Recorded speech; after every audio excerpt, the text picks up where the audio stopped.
The cars were walled up in a barn like a pharaoh's mummy for 42 years. Finding one Alfa Romeo that's been standing for over 40 years is unusual, but digging up 5 untouched vintage cars is fantastic. It was a collection of 5 Alfa Romeos, 3 of which were locked in a barn that was specially built to keep these machines safe and sound from prying eyes.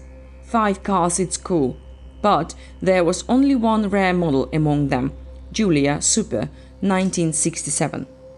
In addition, an Alfa Romeo 1750 Berlina model of 1969 and an Alfetta GT model of 1976 were found inside.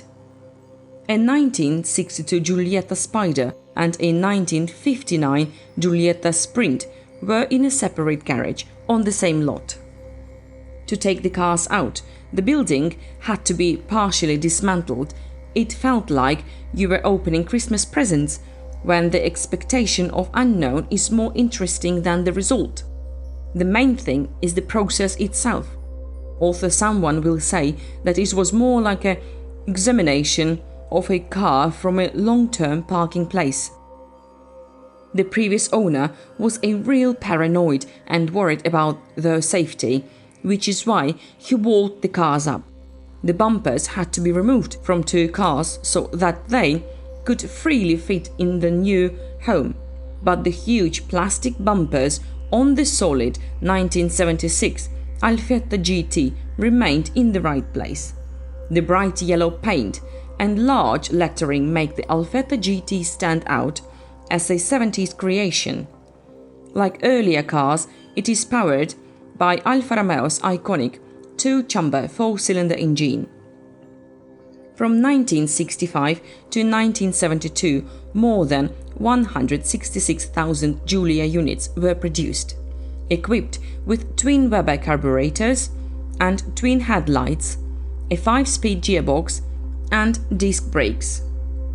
The Auto Delta Racing Team sticker on the Giulia Super boat lid confirms that it belonged to a big Alfa Romeo fan, and under a layer of mud, the body was in relatively good condition, thanks to the dry climate and constant storage in the barn.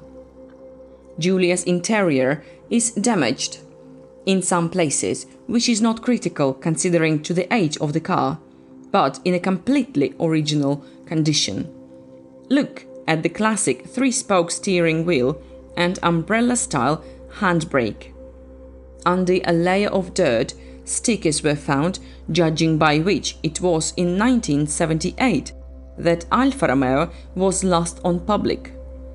There was another evidence that the previous owner was a motorsport enthusiast, with several copies of Motorsport magazine from the 1960s and 70s lying inside.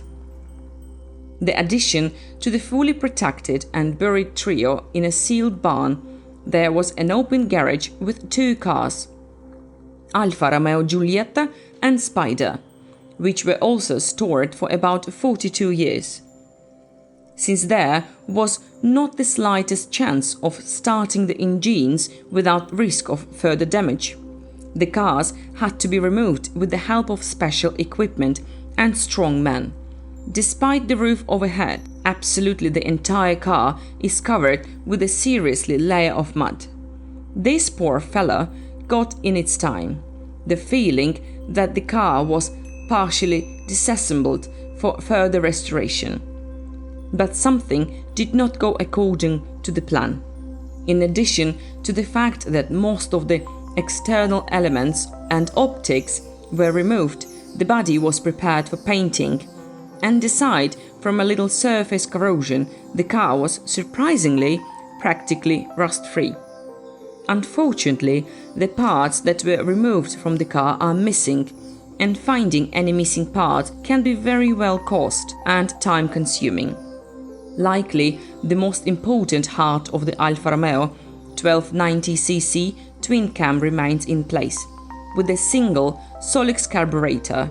The engine produced 80 horsepower. Considering the weight of the car at 860 kilograms, this was enough to get a thrill from driving and accelerate to a top speed of 150 km per hour. There is also a lot of work to be done inside, but nothing critical. Even the two-tone blue and white upholstery on the seats was preserved, although it looked sloopy. Only the rugs were rotted. A look at the condition of the rear tires quickly showed why it was so problematic to roll the car out of the garage. The tires had long been unable to hold air. Not a surprise that the cars got a lot of attention from Alfa Romeo fans and quickly found new homes and garages.